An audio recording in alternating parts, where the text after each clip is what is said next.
Assalamu alaikum, everyone. Thank you so much for tuning in with us this morning. I am so glad to be here, and I am so glad that we have our pioneers on here that have been with us from day one. So, before we get started, we are going to open this up in prayer, in dua, and Imam Talib. Yes, Can you open us up, please? I will just open up with the traditional opening prayer of Al-Fatiha. أعوذ بالله من الشيطان الرجيم. بسم الله الرحمن الرحيم. الحمد لله رب العالمين الرحمن الرحيم مالك يوم الدين إياك نعبد وإياك نستعين اهدنا صراط المستقيم صراط الذين أنعمت عليهم غير المغضوب عليهم ولا الضالين آمين. Ameen. Okay, so we're going to be this is our last and final podcast for this group of people. And so I am so gracious that I have gotten so much information out of these 4 weeks. I guess we want to get started here, but I want to make sure that everyone is liking, sharing, and subscribing. You all make sure you push that subscribe button, okay? And make sure that you talk to us in the comments because we go back and read those. And let me see. Also, let me just say that for some of us have need mental wellness. I don't like to say mental health because we're not licensed, so we're not therapists. But if you need some emotional wellness and you need someone to talk to, sometimes with our uncertain times, people are losing sleep because I hear it every day, and people really need help out here. So I want you to go to www.youreverydaytherapy.com, and you can even pass it along to your families, y'all, if you don't need it at this time or you don't need it, but youreverydaytherapy.com. So let's get started with our first question. So with this last segment here, we are talking about what can we do to grow our communities, okay? So, because we've talked about the Nation of Islam, the transition, different things like that. So in this one, we're going to be talking about how do we grow our communities? What do we need to do to get out there and be seen more? So I'll oppose that first question. Who wants to get started? How do we grow our communities and how do we get out there? Assalamu I'll go first. I think right now, most of us are doing a very good job. I think there's always room for improvement. The Prophet Muhammad Sallallahu Alaihi Wasallam said, "Seek excellence from the cradle to the grave." So, having said that, one thing I just think we could just continue and grow and maybe become more creative with some of the programs that people have in their masjids, community projects. For example, here in Dallas, Texas, next Sunday, Masjid Al Islam Dallas is having what you call a Day of Dignity. That's going to be at the Martin Luther King Center in South Dallas, and they are collaborating with Islamic Relief Organization, where they'll be doing health screenings, and the masjid will be giving out hygiene kits, clothing, food for those in need. So that's just one of the examples because you can do a lot of dawah at those type of community events. And just and then I think as an individual, what also helps grow the community is when you as an individual just live your life in a way in which people would admire you and even ask a question. I've had people, for example, because um, Texas is considered like a Bible Belt. And it's also now considered the Mecca for Islam, the spread of Islam with these huge, large masjids, beautiful masjids everywhere. And I could speak for this area. And basically, when I'm just, even when I'm working or just I could be in the supermarket, or I could just get into a casual conversation with someone who's not a Muslim, so to speak, or not of the Islamic faith. And they always ask me, "What church do you belong?" And I says, "I don't belong to a church. I'm Muslim." And so that opens up the question of, wow, because you seem like a first lady. I've had all those kinds of questions, and that opens up the door to a teachable moment in which the community becomes broader in terms of how others see us through our daily lives.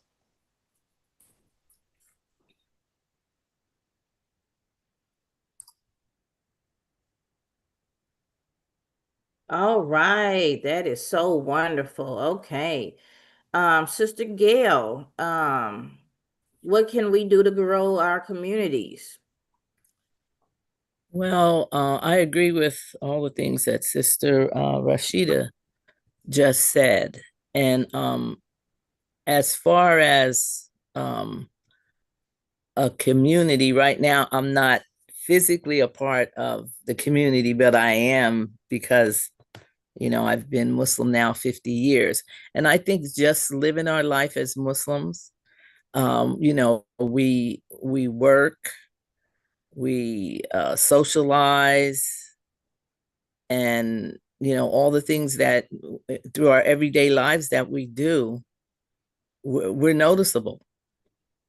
And what people, I believe, that are non-Muslim notice is that we're different, but a different in a very positive way. And I think that creates an opportunity for people to ask about, who we are, what makes you different. And it just opens the way for conversations. And, being part of communities before, um, I guess I'm more right now part of the community of virtual Jumas and podcasts and things like that. But I think all those things were, we have such a presence as Muslims. And I think we just continue to do what we're doing. And when opportunities come as far as interactions, with other people, I think we become part of those, those things, whatever's going on in our communities and things, we're there as part of it. And I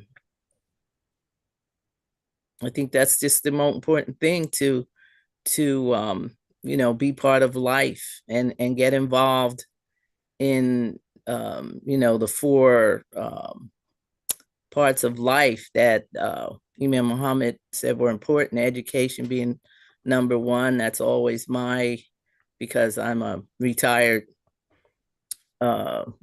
paid educator. And so education, I just recently became part of the political scene. I'm going to be helping people to vote. And of course, our religious part, practice, even, like our people in our family, when we interact socially on holidays and things like that, well, where's Aunt Gail going?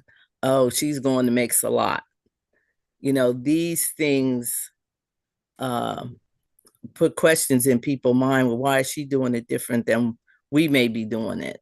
And that's how we're constantly improving our community, just by being the best example of a Muslim we can be. And then when you come to communities where there's, you know, you're part of a masjid or things like that, then, you know, having different committees and things like that, that a lot of, you know, that will improve the community locally. So, you know, I think those things are just so important, that we're visible in all aspects of community life. Absolutely. I love that. That's so wonderful. Yes. Imam Talib, do you have anything to add to that? I'm gonna come in at the end after Brother Amir, if you don't mind. Okay. Okay, Brother Amir. He may not be there. He's there. Okay. Brother Amir, what can we do to grow our communities? I'm sorry, I just had to unmute. I'm working on a project and listen at the same time. Continue to do and follow the examples that have been put before us. I mean, the blueprint is there. We can just continue to do what has been done and what has been successful. Think of what has grown this community the way it is now. Yes. Fishing, propagating interfaith, word of mouth, and with a display of our life and having this word and this religion in the life of Islam and practicing the 5 pillars of Islam. People see that. Yes. And they know for a fact. It ain't just because I'm sorry, forgive me, it's not just because I have a beard. It's because I carry myself as a believer. And somebody said to me, "Sir, you carry yourself very differently." I said, "What do you mean?" He said, "It's just something about you that's different." Well, I said, "Thank God, sir. I appreciate that." And then they asked me, "What church do you go to?" I said, "Well, sir, I go to masjid such and such and such in Chicago." And I say, "I attend every masjid." "Oh, so you Muslim?" I said, "Yes, sir, I'm a Muslim." And that example in and of itself continues to propagate. So what can we do? You continue to be believers. Put Allah first. Be a true believer, number one. Don't just call yourself a Muslim and doing all kind of stuff. Be a believer. Believe in Allah, believe in his prophet, his last prophet, prayers and peace be upon him, and practice the 5 pillars of faith and continue to work for every day you living in this life. Allah allows you to wake up, go to work, do something positive, and keep Allah first. That's what we can do. Thank you. I love that answer. Thank you so much. Okay, Imam Talib.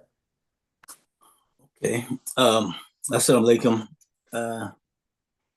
I hope I may be a little too constrained, and I want to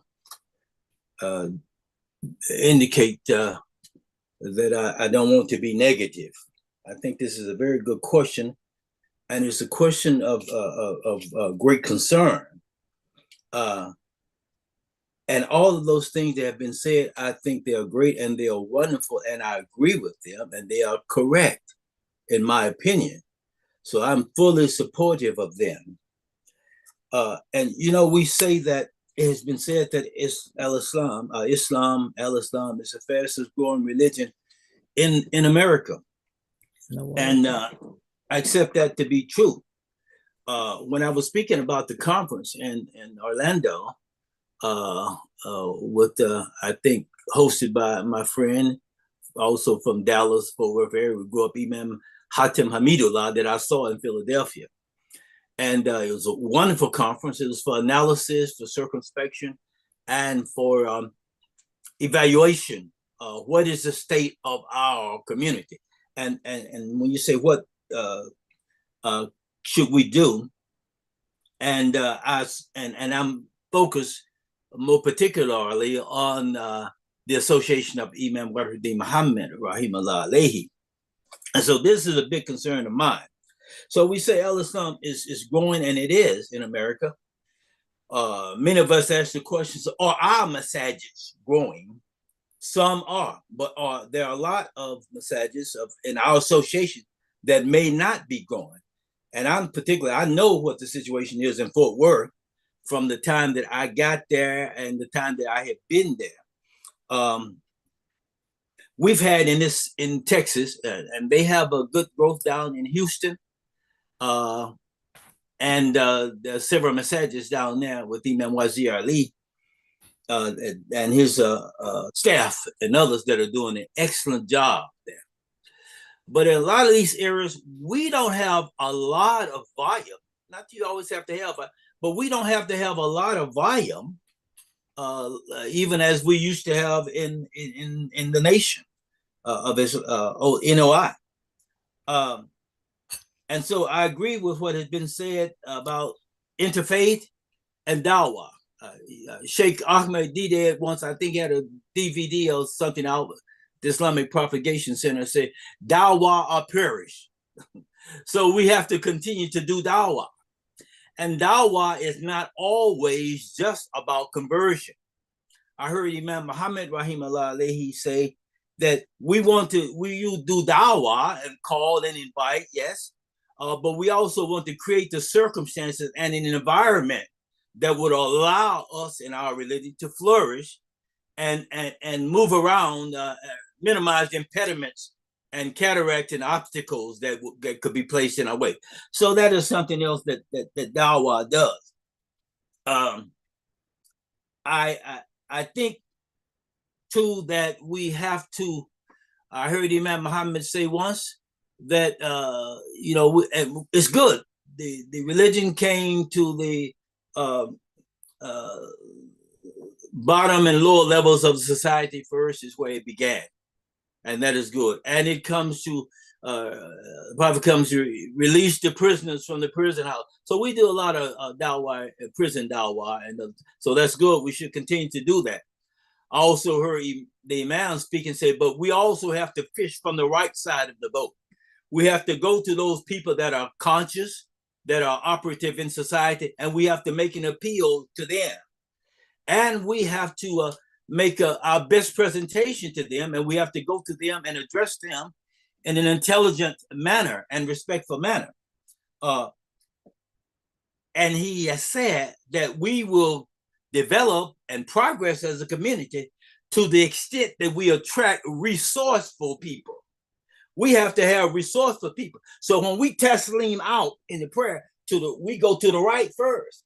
Then we get some help from the right side, those people that are operating conscious in society, to bring some help back to the left. See? So we've got to. So one of the things I think we need to go more to younger folk. We need to go more to the college campuses. We need to go more to other people and appeal to them. Don't neglect the people that are at the bottom, but we can make the appeal to them to go and get some help from them, because we need, and for our young people, we need to have a talking about succession planning. And I'm not addressing the idea about is there anyone after Imam, but I mean for people, those that will come after us. We want something established, and we want something for those that will come after us. So we have to go to our young people, and we have to work to prepare them. And we have a problem. If we can't afford, if it is true, to lose from among our generations, every generation you lose 80% of the people leave the deen, or they don't stay in the deen. If you lose that amount of people over a period of time for every generation, and maybe you get 5, maybe you get 10% of people coming, I'm interested to put up a mathematical model, say, how long will you have a sustainable future? So we have to have a way to hold our young people at least a higher percentage than well, and maybe that's operating, that's good. In a lot of areas, they are very successful in doing that. But I know here in Fort Worth, and I see a lot, and I know even from my own family, from my own children, they are, they got their foot here, a little foot there, but they are not connected and tied as strongly as they should be to the religion or to this association and the leadership of Imam Muhammad. So those are concerns that I have. So we have places here like in Texas, where in my hometown where I grew up, the little town Tyler, and a lot of people came out of Tyler, came to the Dallas area, became part of the masjid there. But that masjid is not operative anymore. I've talked to the sister that is the wife of the imam that passed there, and the same thing in Waco. We had masjid in Waco. Same thing in Denton. I'm talking about our association. We had a masjid in Denton, in El Paso, in Abilene, in New Mexico, and a lot of those places they don't have followers there anymore. There may be a few followers there, but they don't have an established masjid. So we have to acquire more resourceful people for us to have sustainability. We need to continue to do dawah. We need to do interfaith, and we need to interact culturally and participate in the political arena and any other area that offers us opportunity to engage with it, but so that they can see us and be comfortable with us. Doesn't mean that we're going to go out and it's not like they used to go pick you up on the bus, bring you to the temple, lock the door. And so we don't have that, but we have media platforms and things that, as we're using here, that we can continue to use and let our lives also be a great demonstration of the benefits of this religion. And as Imam Muhammad has said, he said, we need a group model of achievement. And he said, your best dawah will be the success that you present to the public. So those are some of the concerns and some of the things that I think we can do, because we don't want an upside down pyramid. We got a bunch of older folk and very few young folk. It's not sustainable. So those are concerns I have. I don't want to be negative, so I'm going to just conclude with that. Thank you so much. I think very much so you have a valid point. Very, very much so. And so that's why dawah is so important, and so thank you for sharing that. So I don't consider that being negative. I think that's a genuine, true concern for our community. So I want to make a statement. Mm-hmm. I think when I remember I was talking to Hamidullah, and I remember when he was here and Brother Eddie Sad here this year, they used to go into the school systems. They had a situation set up where I think one of his friends was a principal or something, a superintendent at that time with Eddie, and they would go into the schools to address the young people, not to push Islam on it, but to talk about the principles for the ma'aruf, the high values that establish the society. So they would go in there and they would present that image. The difficulty I had, even when I would go down to open the council meetings in Fort Worth, I couldn't even get in it. We didn't hardly have anybody for diminishing membership. I couldn't even get anybody to go down to the city council with me to open the masjid. And certainly nobody even set up some engagements for me to speak to the students, to speak to young people. And it doesn't just have to be the imam. See? So we have to have that kind of outreach, and we need to build them up. But we have to have people, and we have to have resource for people with the right disposition, the right regard, the taqwa. Can you repeat yourself about if we did go into the schools, what would we be talking to the children about? I think you said high value something. I don't know. Say that again, please. I was just using the term ma'aruf. That means those high excellent values that social order and society is established upon. That includes the moral excellence, the education, the benefits of education. That includes the idea of how we relate to each other, kindness that they're talking about here in the Dallas Fort Worth area. That includes all those kinds of how we interact with each other, how we respect things that they used to teach in school. I forget what they used to call it. They had a word that they used to call it citizenship. See, so you can be speaking Islamic principles that are universal principles, that are historically classical principles for excellence, you can speak those to the young people, and that they can see the benefit of those, and they have more value for you. But you still have to have a model. We need we and so a lot of our communities. I'm speaking of association. We have our facilities. We need upgrade on our facilities, but we have to have resourceful people, financial resources, because you're not going to attract a lot of the people that you want unless it's just Allah's mercy. You're not going to attract them and your buildings falling down. And it's just, Imam said, if we can have all the spiritual sciences that we want to, but if you don't have some material resources to balance that out, you will not be successful. Thank you so much for elaborating on that. I wanted to make sure that we all are clear on how we can get into the schools, no matter what state you're in.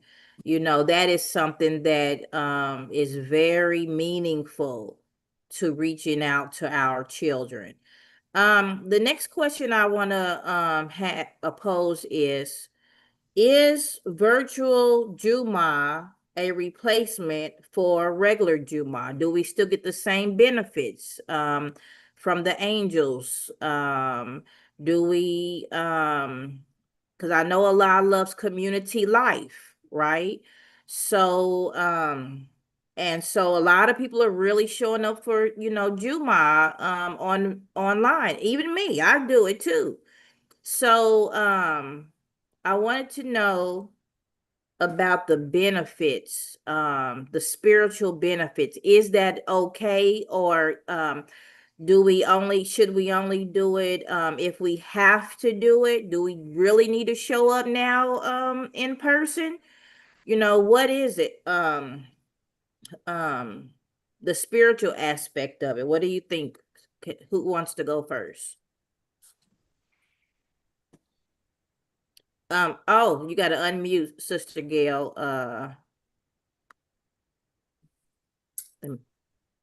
I do a virtual with Imam Yaqub from Jackson, and he said if we can see and hear, it's countable as Juma. And there's various reasons for someone to do that. I think everyone, there were times when I couldn't go to Juma because of my work, that I couldn't, get off. But now, and then I was with my watching my grandchildren, so my children can go to work. So it became, rather than miss Juma, this was a great substitute. And I think you get a lot of the benefits. And then you get an opportunity to hear other people teach, other than your the imam where you may be, and you get different perspectives and things like that from a virtual Juma. And I think I don't always, I use it a lot, I have to admit. And for believers that are sick or that are homebound, they're getting the opportunities to have Juma. And the Juma is now coming into your home, where you may not be able to reach somebody, some member of your family. They it may be another way, another opportunity to reach them, and they're listening, and to be able to plant that seed for them to help them to continue to grow. So I think it's very beneficial, and especially, we're in the technological age. So, it was, I think it was very important to, to bring that part into Islam, to continue to advance it. I think we're blessed not only with virtual Juma, but then so much of how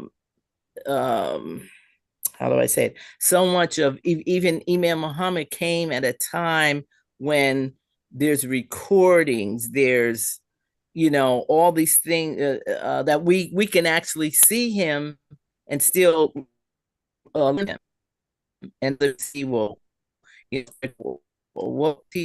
would say. It's in book, and then we have these videos and things that will continue to put his leadership out there. So I think Yes. I think it's very beneficial. I think so too. I think so too.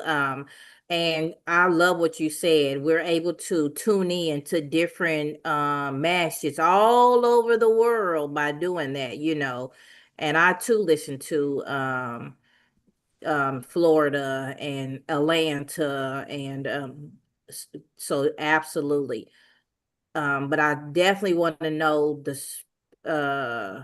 the spiritual side of it, the benefits. Do we um oh, you did say that. You said Imam Yahya said that it is the same. It is okay, gotcha. Oh, Does anybody want to go behind Sister Gail?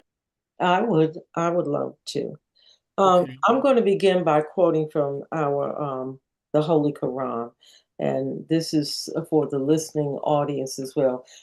Surah 62 is called Al Jum'ah, and I'm going to go to a section, we call it Ayat 9, but we'll say verse 9 for those who don't know what the term ayat means. It's the same as saying a verse or section. So I'll read from 9 and 10, I believe.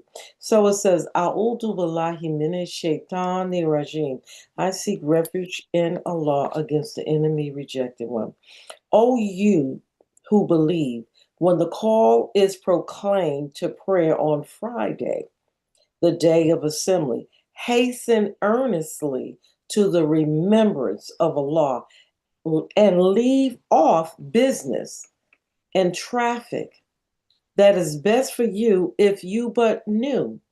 And when the prayer is finished, then may you disperse through the land and seek of the bounty of Allah and celebrate the praises of Allah often and without stint, that you may prosper. So I'll just stop right there. And I do agree with the sister, what she said. I do believe that we should hasten to what Allah is saying in the Quran. Even though in modern time He's allowed a lot of things to happen, which is great. And I think it's wonderful that some of us can tune in and go online and watch it. You may not be able to get off from work, or something may have happened. The weather could be bad in your area, so you can tune into another area. But it's better if you go to the masjid, because that's where the community life begins. That's where families come together. That's where children get to learn what is it like to be in a setting when you're being taught about God, about the Most High, the creator of all. And it's also good to make friends. And that's where some people take the Shahada chain. That's a way in which you declare that you're a Muslim, a believer, by saying there's no God but Allah, and Muhammad is a servant and messenger of God. So a lot of these things would, and then the prayer, it's just so beautiful. And as like Gail said, when back in the day when we did the fourth Sunday hookups, we were at the masjid listening. We were not at home listening. We were together. We were taking breaks and sometimes eating together, fellowshipping during breaks, etc., discussing how we can do things. So while I love that that's there, but it should never replace people going physically. Never replace that, because then you're going to miss the beautiful things that await you. Some people are single. You might find your mate there. You're not going to find your mate just looking online at the Juma. I'm just saying that's one of the places in which We have events going on. The children are being taught in school at some of the masjid. I really think it's just beautiful. Now, people don't understand we shouldn't have these long, drawn out Jumas or kutbahs for some people because people got to get back to work. Allah said, hasten. That means go there, get what you can, make, the community prayer. It's something beautiful about shoulder to shoulder, staying in Staud. That means in a rank close to your the believer, the beauty of just knowing the angels are there with us all. So I don't want to be too long-winded, but I do say that, well, yes, I sometimes look online, but I prefer going to the actual Juma. And I think a lot of women may feel, well, the women don't have to go. Yes, they do. I mean, but the brothers, I, I think it's more of a mandatory thing for them, but I've never heard it say in the Quran whether mandatory for either sex because Allah looks at the sexes equally. The men have maybe a strength above the women in terms of the physical strength, but as far as spiritual, intellectual, et cetera, we're the same. So I'll just leave it at that. That is so wonderful. Thank you so much for sharing that. Because community life is so important. And he talks about it, Allah talks about it in the Quran over and over and over again about community life. So I totally agree with you on that. And like you said, you're not going to meet your spouse sitting at home. You're not going to teach your children what community life sitting at home. So yeah, I do agree. And I'm glad that that this is a resource for us if we cannot make it. But at the end of the day, that's where you grow with your sisters and you grow with your brothers and you bond with each other. So absolutely. Thank you for sharing that. Okay, Brother Amir, is it anything that you would like to add on to that? Congregational prayer always has the highest value. Zoom is only a tool that you use when you need to use it. If you cannot get to the masjid, if you cannot physically be there, then you do not have to miss out on your prayer. But congregational prayer is the best. That means standing together, side by side, in person. So congregational prayer always beats Zoom any day. So that means Zoom is just a tool that we adopted and used since the pandemic. But congregational prayer is best. But if you can't get there, Zoom is fine. You say at least you're getting your prayer in. That's right. Thank you so much. Okay, Imam Talib. Yeah, I would just say ditto to all of what has been said, and especially I like what Brother Amir said, pointing out that it is a tool. It is a tool. It is not a replacement. Can never be a replacement. But it facilitates our ability to participate and make Juma when we are it otherwise may be inaccessible to us. Inaccessible maybe because of the job you can't get off, or maybe because of you are sick, maybe because of inclement weather. So it will allow you to participate. And I do think that there are great benefits in being able to go around. I occasionally get to listen to my friend Imam Yahya, my friend Imam Fahim, or somebody in some of the, and you can get different perspectives. So, like I've been, because we've been in trying to get the masjid repaired, and I'm doing most of the remodeling and one other person. So a lot of times I'm doing a virtual Juma most of the time. Even if I'm like yesterday, I was over at DeSoto, and but I was over there, so I'm zooming there. We're live, we're there in person, but we're also zooming for those that can't get there, and also to my Facebook page at Masjid Al Sun. And sometimes if I'm going someplace else, if I say, look, I want to try to go here, I may put a recording that I've made on and let it be broadcast in place. But it is not a replacement. It is an aid. And it is, we have to keep in mind that it's symbolically, it's a rehearsal for the great day of standing. See, Juma, that great gathering, this rehearsal for that day that we're all going to have to deal with, Yom Kiyama. See, so Juma is a rehearsal for that day. But as the sister said, there's certain fellowships that you can get and social relations that you can cultivate and develop by being there and being there in person. And I know there are some things like we've had DVDs and other things of maybe the conventions or some activities we had, and so you get to see all of those. But there's an abstract dimension. We can say sometimes you had to be there because there's a spirit that emanates that maybe can't be captured on the devices. So you have to be there. So yes, as I know the sister said, we try to avoid long drawing out Jumas and tip. I know I'm long-winded. And the more that we become educated and knowledgeable in religion, it becomes less time that we have to spend. So we have to be cognizant of people. Yes, they come in, maybe they got 30 minutes or 45 minutes to work. So you try to operate within that time frame. And as we become more knowledgeable in our religion, that's so there are those who,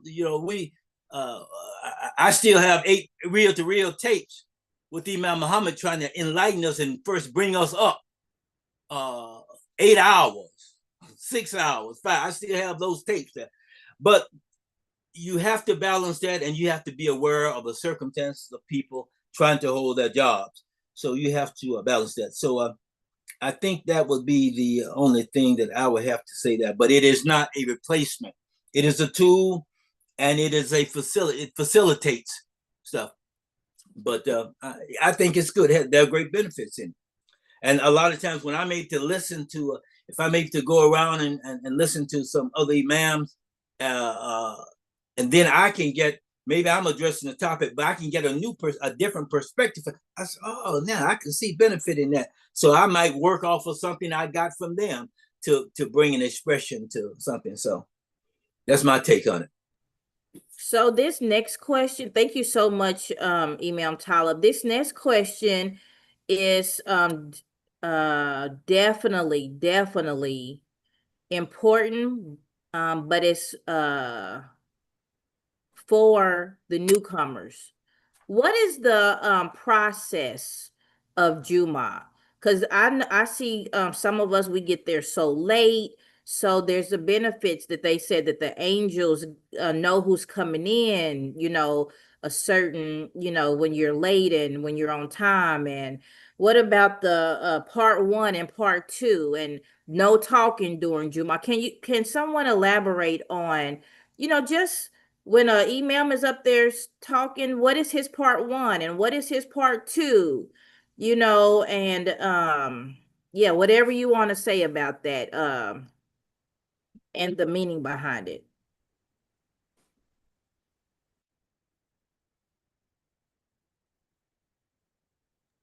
Well, since you're the imam on here, I guess you would go. Yeah. You would So I go. was going to suggest that. Okay. Go ahead, Imam Talib. Well, as the sister read from the surgery, that when the call to prayer is given, that you should hurry to the remembrance. So you should hurry to the Juma. You should try to be on time.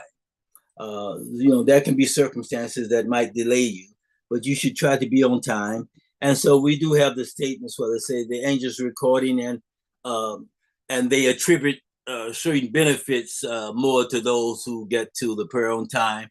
And it is even said in some of the hadiths that when you have made the wudu and you're coming in and you're on the way to the prayer, that every drop of water or something from you, there's a reward for that. So we have a lot of hadiths, a lot of things with that. Typically in the prayer, in the Juma, part 1 and part 2, the khutbah. First of all, you have the you have the khutbah, and then you have the prayer, and the Imam has given a lot of commentary on why this particular prayer it's said aloud at a time traditionally with the dua prayer that is said silently, which I won't go into, and also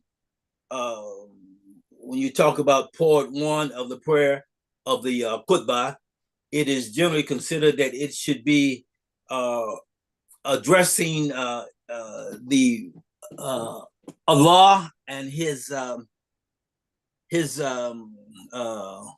how we should view and how we should perceive and how we should honor and revere Allah, and how we should perceive what it is that we perceive about Allah. So it addresses that. A common practice is traditionally to read from part of the reading is to read from Surah 18, the cave, and so those are the kind of things that just about the Allah, the revelation, those things in the first. The second part of the Jummah traditionally, and these things overlap, it tend to be about community life and social development. That tends to be in the second part, to address those kinds of concerns and issues. Let me see if there's anything else that you are asking me about that process. So one of the things also that the Imam points out is that so we have this khutbah that is given first. He says, and so this is it shows the importance of education and enlightenment. See, so we want to be informed in our religion, and we don't just want to what does I say, dhunni, just be guessing. Those that know the religion only upon dhunni or just so we want to be enlightened and informed in our religion. So this khutbah is an educational and an enlightenment process. See, so all of this is part of the design for the Jummah, for the Jummah, and then there is so ideal. So when we go into the Jummah, we shouldn't have on a lot of clothing that's got signs or writing on it. And Imam would say, even if it's got some writings on that may be Arabic or Islamic, it's a distraction. So we shouldn't have a lot of that on there. And ideally, when we come to the Jummah, he says that we should, you should wear, Allah says in the Quran, your best dress. You should. Some people are coming from work, so you understand that they may not be, but it says you should be conscious of how you dress when you come to the Jummah. So when we used to go to the Temple in the Nation, you're gonna come and you're gonna be in your suit or your coat and your white shirt and your tie or your bow tie, and your shoes gonna be shine and all of these kind of things. Now we can see people coming to the Jummah. They may look just like they just came from the ballpark, or they just came from some thing that they've been doing. So we understand that the best dress, it says the Quran, and Allah says in the Quran, is taqwa. So we should bring that taqwa, that regardfulness, that reverence from Allah. We should come, and that's how we should come to the Jummah with that kind of attitude and that kind of mindset. But also we need to be conscious of our physical dress when we come there. Don't come to the Jummah looking any kind of way. And this is, you see some come to the Jummah now, the pants almost hanging off the bottom there. And so a lot of times I've heard some of the sisters say when the brothers are there and they're doing the prayer, they're bending over, they got butt crack. See? So I mean, these are all. I'm not gonna keep on elaborating, but these are some of the kind of concerns that we have and about this process of Jummah. So we should be conscious that we're standing before our Lord in our thinking and in our presentation. That we're standing before the Lord of all the worlds. So I'm going to conclude with that. Well, before we, I don't know if anyone wants to go behind you on that, because that was so detailed, but I want you to elaborate on the talking or people will say, well, why can't we ask questions during Jummah? I got some, they want to talk to y'all, or even saying, how people say hallelujah in church, they be like, amen, amen. So what about the talking or talking to your neighbor? So go ahead. Well, yeah, that should be pretty. So that should be no talking, and no, not a lot of signifying, that we used to do. That's right, teach, brother. That's not that. As you come to understand the religion, and we give the takbir, but that has to be a balance with that. So it's disrespectful, it's disruptive, and you want to be focused And as Allah says, and when the Quran is being recited, then you should listen to it. See, so it's just part of the adab and decorum that should be present in the Juma. So no, that shouldn't be. But we do see that. So people are talking, and they may be trying to be talking low, but you should be. So now when the call to prayer is given, it's trying to get your ear. See, your ear. So you should hear, and you should be listening, and you should not be distracted. And even you're trying to even manage your thoughts and your thinking. And there's a hadith that says every one of us is a ra'i, is a shepherd, and we the shepherd that manages the sheep of their own thinking and their own ideas. You try to, like with that staff with that hook on it, you try to rope them in so they conform and they are obedient to and to listen to the message that is being delivered by the khatib that is delivering the khutbah. Okay, thank you so much. Would anybody like to add anything to this conversation? Go ahead. Okay, nobody. Okay, let's move on then. So so one thing I want to ask is, a lot of times we did talk about we're losing our children to the world or to the church. And we as humans, African Americans, we love music. We absolutely love the beats and the sounds. And, they said that even in slavery, they were able to get by because of the humming and the music or whatever. Could that be some reasons why we are losing our children? Because Christianity is emotional. They have the music, right? They don't have a whole bunch of, well, they have restrictions, but they don't practice their restrictions. I mean, could that be some of the reason why we may be losing our children? Because could it just be the emotional aspect of Christianity, the music, and who wants to tackle that question? I would like to begin with, I don't think we're losing them to Christianity because of the reasons that you stated. I think that a lot of times we don't have enough activities for them, or we need to encourage the youth now to take our places, the pioneers.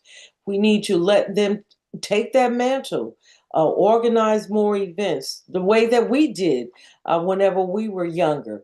Many on the panel could talk about the things that they did as youth. Like I said, how I came in, I was like a teenager.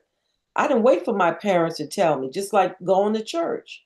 My parents didn't have to tell me to go to, well, they did tell me, but they didn't have to beat me to go. It was just something that was understood in the family, in the home. So I think that everything begins in the home. There's an Ethiopian proverb that says, the ruin of a nation begins in the houses of its people. So a lot of times the children are seeing things that are very un-Islamic, perhaps, in the home. Maybe they're not seeing the prayers being led, or people even making prayers, or even, fasting the way that they should, or just treating one another a certain way.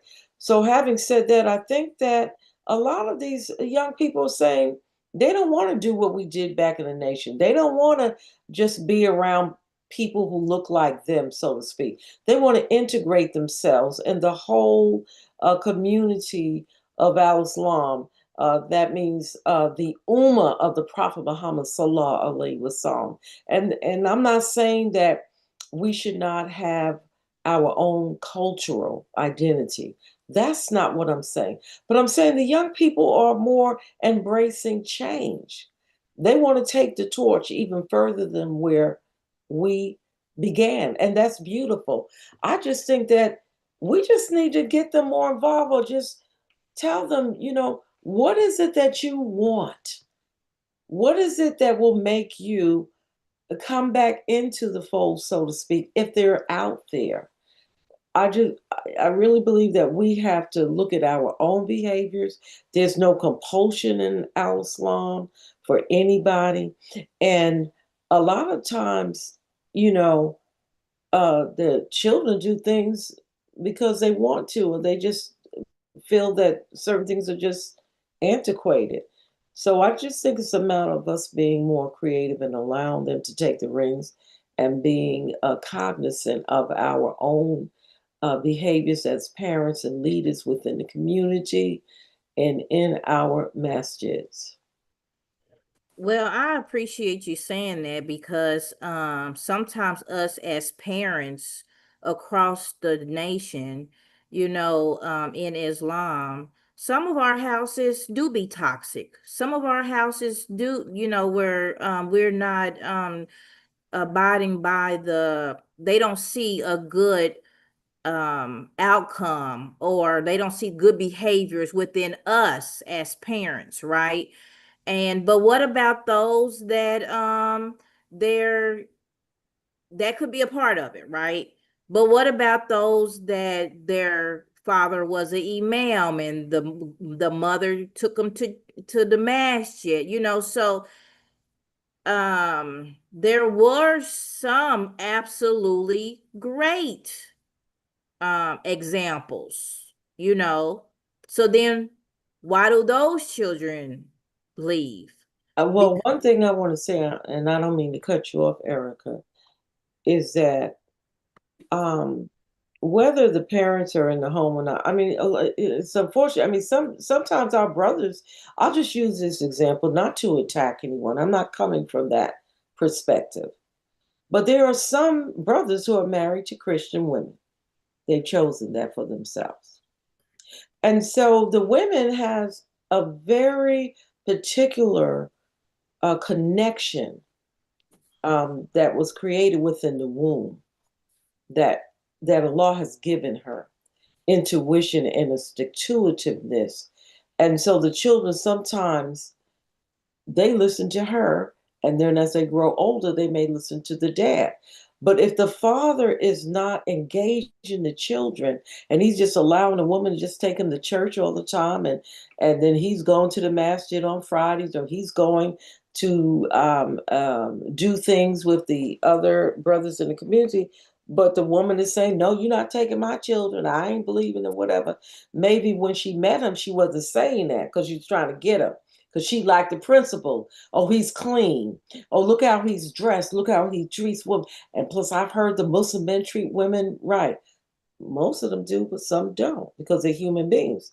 But these brothers marry these sisters, and then they expect their children not to want to have the Christmas tree in the home, and the Easter eggs and all this other stuff. And some of us may have done it early in our days. There was a time when I, was going between the nations, and shoot, I was hanging on to that Christmas and wanting those lights up and all that kind of stuff. Then you have to gradually correct those behaviors. That's a learning process. So our children are stuck in between these two worlds. For those of us who are first generation converts or reverts or whatever you want to call it. And so we have to look at what our children are being exposed to and what they have experienced within the household. Great point. Great point. Absolutely. I love what you're saying. It's just very various of reasons, and so absolutely, it's so many different scenarios with it. But at the end of the day, some of us parents need to take responsibility. And then again, Allah makes Muslims, at the end of the day. So whether they leave, they say raise a child in which they should go, they shall return, but Allah makes Muslims.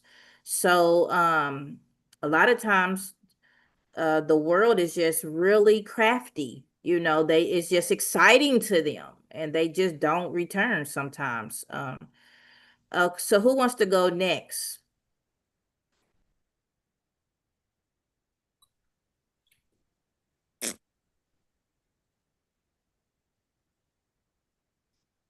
We got Sister Gail's Yeah. picture, so it must be her. I don't see myself. I see. We see you. You do? See you. Well, I think it's not so much that we're losing them, and I think as children grow, it's like if we could think back, I had to leave the environment and the teachings and stuff of my parents, but you take the good. If we're putting enough in our children, they're not leaving, so to speak. They're what's the word I want to use? Like experimenting. Is this what I really want for myself? And I think how Imam Muhammad, I mean, I remember you couldn't, other Muslims come with culture, they have music and stuff, but they don't think we should have it in America. But Imam Muhammad made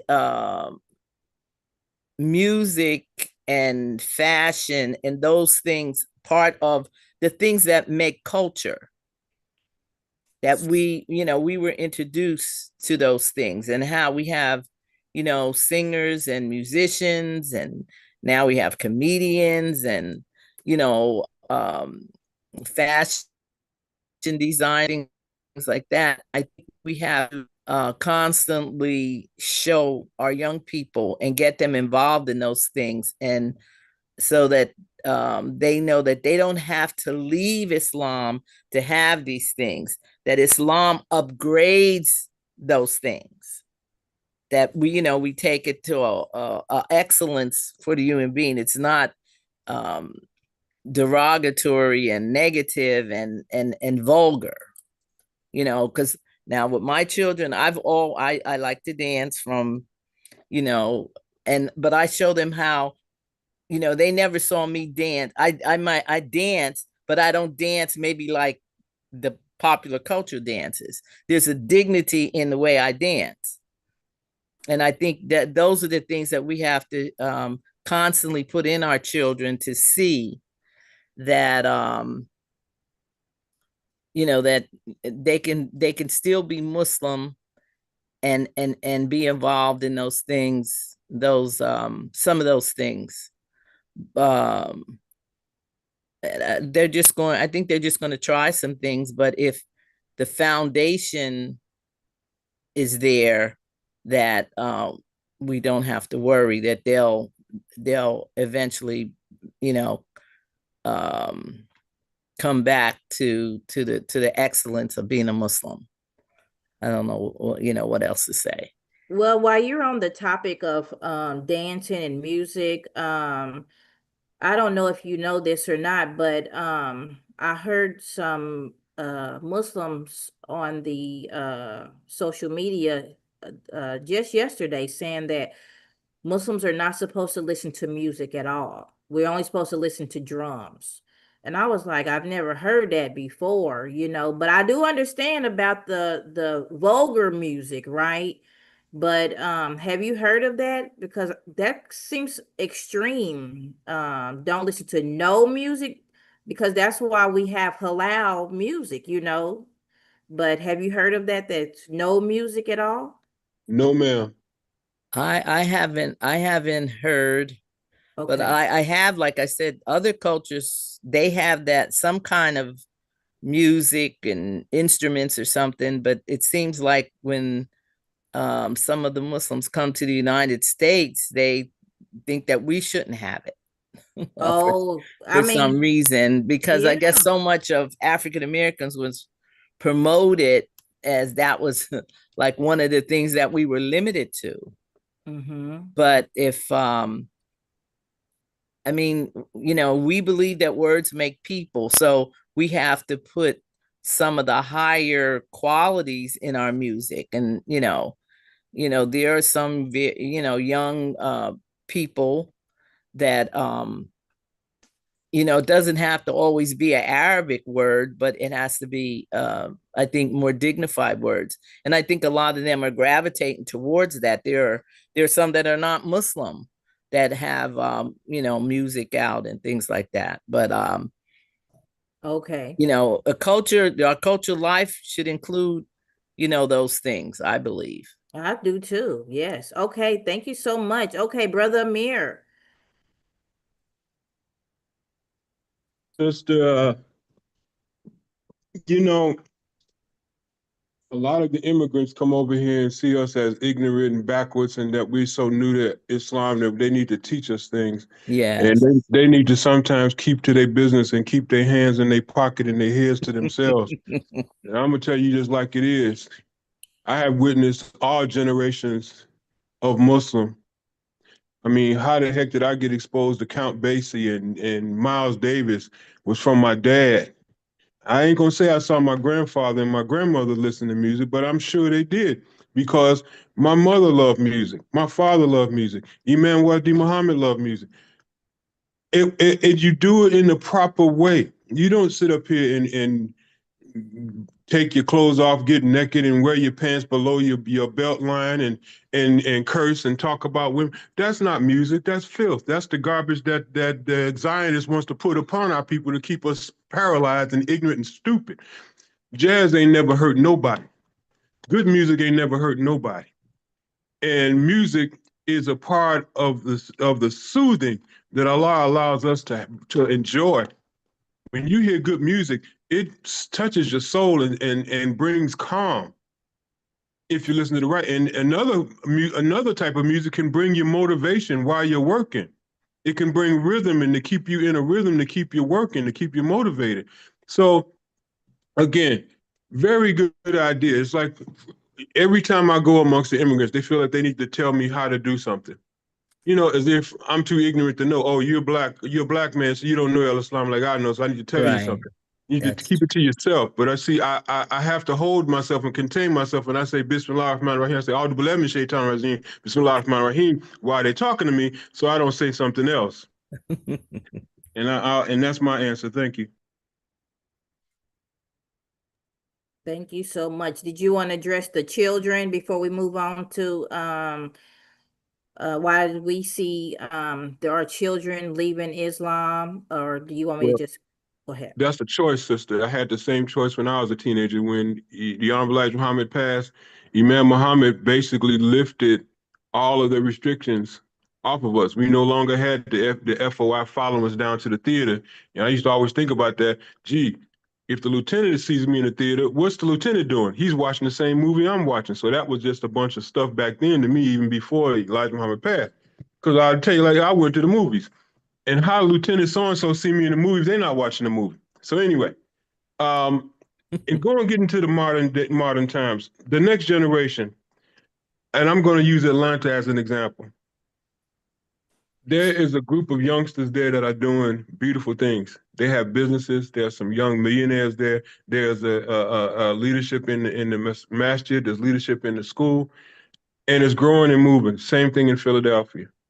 And I have not witnessed that in other places, but I witnessed it in Philadelphia and I witnessed it in Atlanta.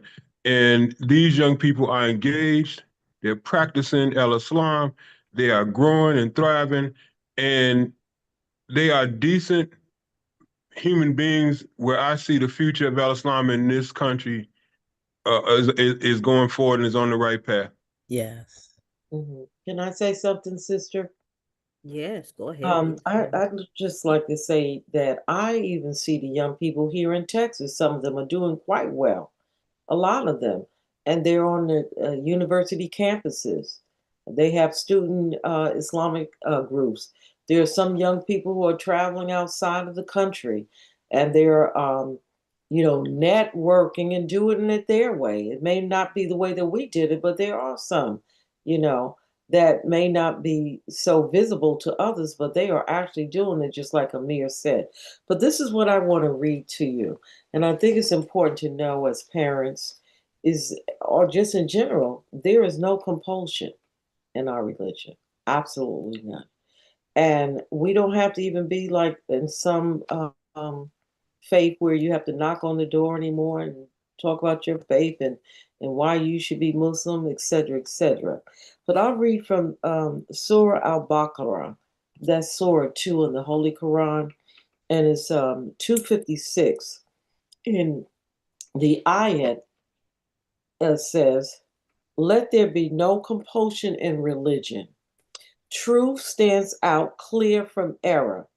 Whoever rejects evil and believes in Allah has grasped the most trustworthy handhold that never breaks. And Allah heareth and knoweth all things." Sadaqallahu Azim. And so I say all that to say that, a lot of times, today the children are just moving differently. The young people, young adults, but for the most part, a lot of them are doing good things out there, whether or not we see it or not, in our families, whether or not they choose not to be Muslims or not. They can still be outstanding members in the communities in which they live. Yes. And I'll end with that. Thank you so much. I sure appreciate that. Absolutely. Okay, Ma'am Tyler. Yes, ma'am. So I'll just address, just make a comment. The ayat the sister just read from La Ikraha 15. Let there be no compulsion in religion. Karaha, it means let there be no hateful thing in religion.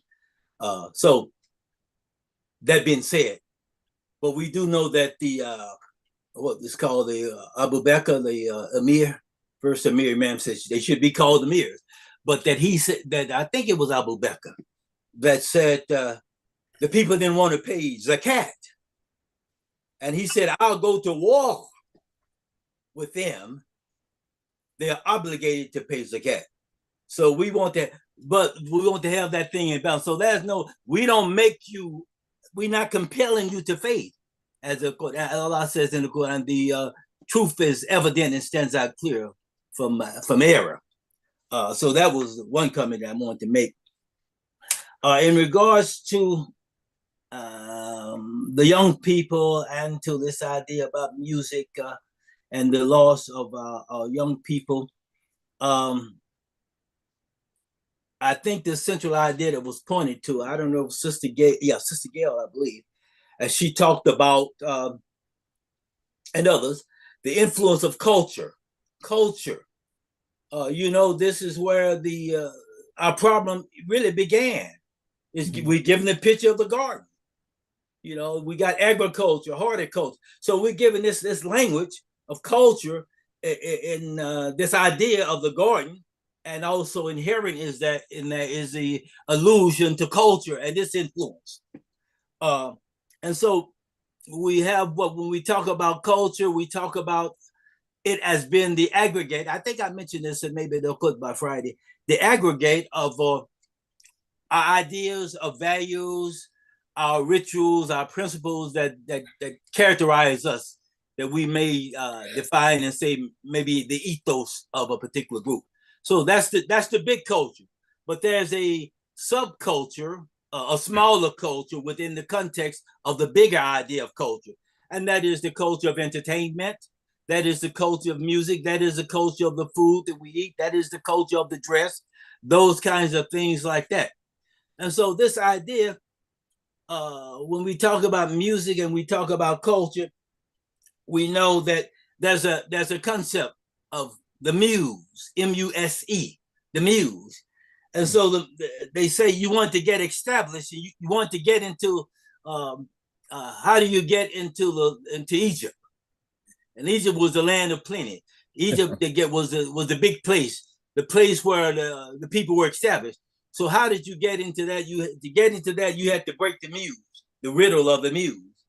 And so that riddle was, and I am talking about culture now. That riddle was, sister say, I'm long-winded, so I'm gonna try to make this kind of concise.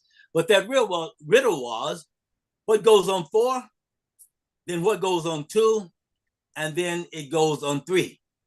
And so the answer was the human being. They're crawling on the 4 legs first. Then they're able to get in Qiyam, the object they want to stand up and be established. Then as they get older, then they lose maybe some of it. And this is all symbolic. Lose their ability, so they depend on the third thing they use as their staff. So they walk with it and they depend on it. So what is the staff? It is their knowledge. It is their knowledge base and what supports them. Just like what supports the notes in music, it's the staff on the musical scale.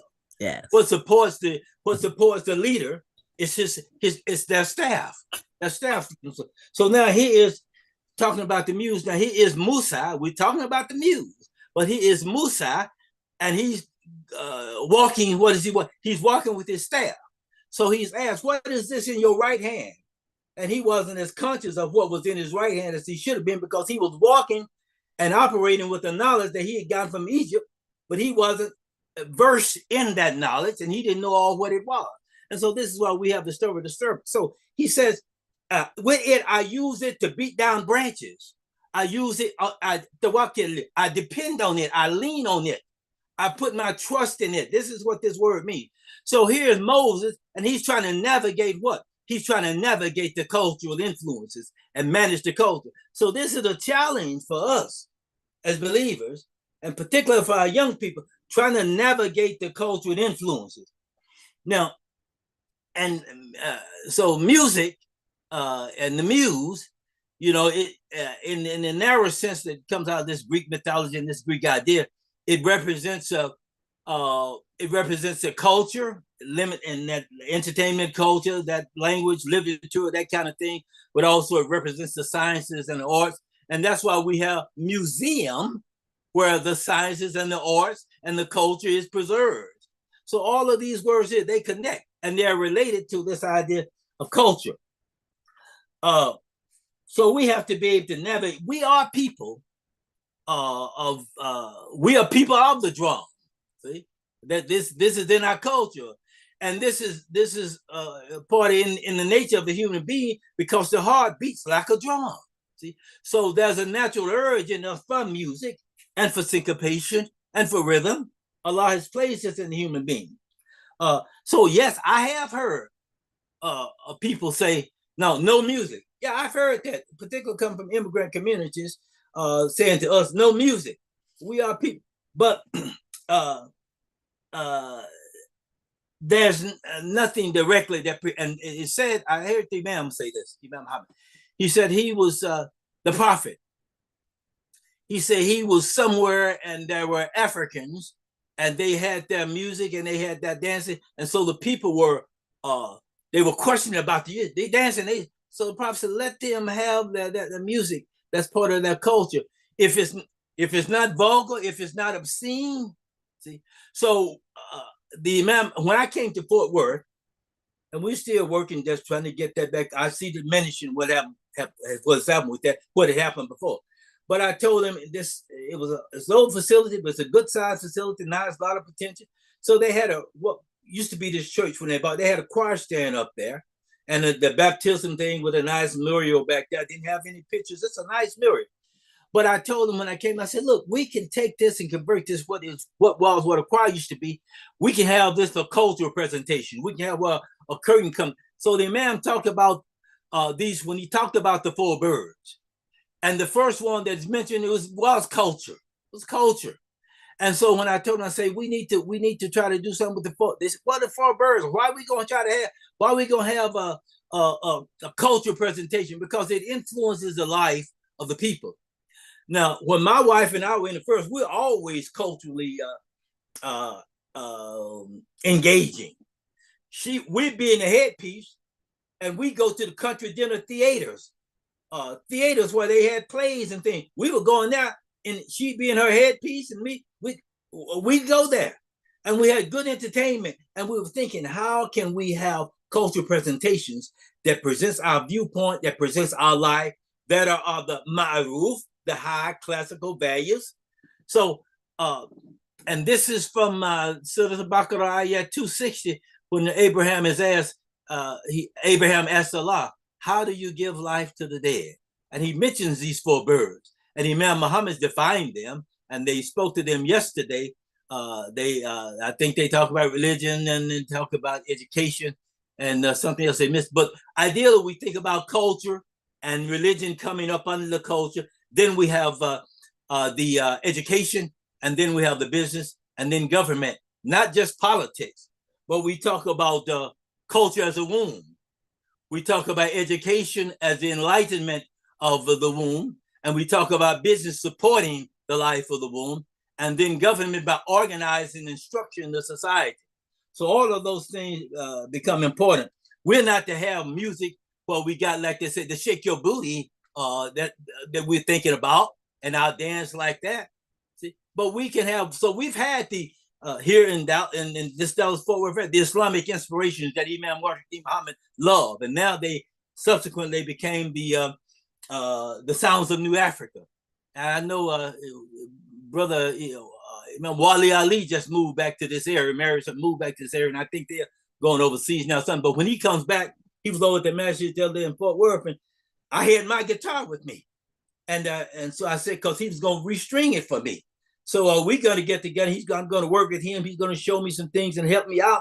So I've been a Wes Montgomery fan and a Kenny Burrell fan, and Grant Green was a jazz guitarist who was also a Muslim that came up in the Nation of Islam. So we just have to balance out these things here. I'm sorry for taking up so much time. I'm going to be not that long. I'm going to leave in about 15 minutes or so. Assalamu alaikum. All right. Thank you so much. I sure appreciate that. That was very, very valuable, and especially so that our people can understand that we have a different culture, and as long as it's clean, Yes. then it's acceptable. So I want to ask Brother Amir about, why did Imam W.D. Muhammad resign his position a couple of times? That was brought up, and so that a lot of us can get a clear understanding.